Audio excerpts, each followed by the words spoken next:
Morning that Ethiopia is sending a team of air crash investigators to Lebanon to investigate what's been going on. Now, rescue ships and helicopters, they're now at the site where the plane hit the water just south of Beirut. As I was saying before, our correspondent Lucy Fielder joins us now live from there. Lucy, how is this search and rescue effort coming along? Well, as you can see behind me, a massive rescue operation is underway. The Lebanese Army and Navy are involved, and also the Southern Peacekeeping Force, UNIFIL, have got two German ships out there at sea, and helicopters are circling overhead. The plane came down in the sea just south of Beirut, a place called Name. Residents and witnesses said that they saw a ball of fire descending into the sea.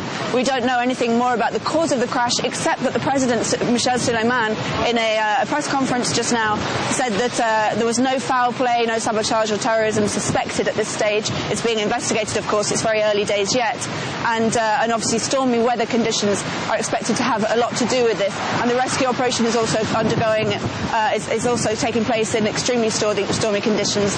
90 people were on board this ship.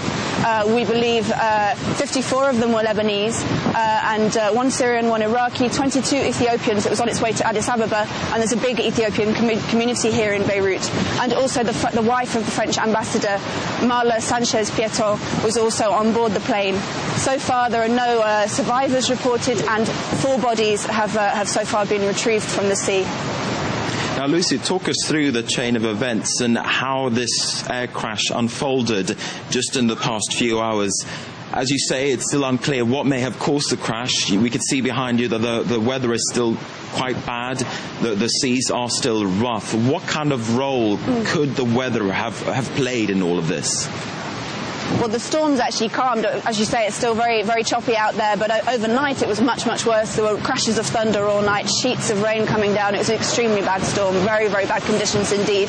And that is what investigators and what officials are saying at the moment is the most likely cause. But, of course, they are investigating as to whether there was any additional factor in this crash. And they've also enrolled French experts in helping them to find the cause of the crash. But at the moment we don't know. We know that the plane took off slightly late.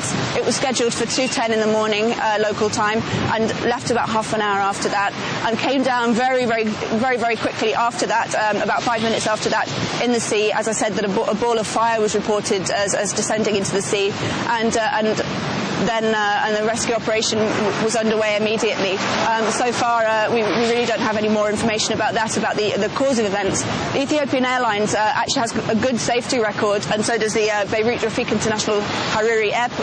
Hariri International Airport. So far, we really it all points towards the weather being the main cause. But of course, this is all subject to investigation and will all emerge in the coming days.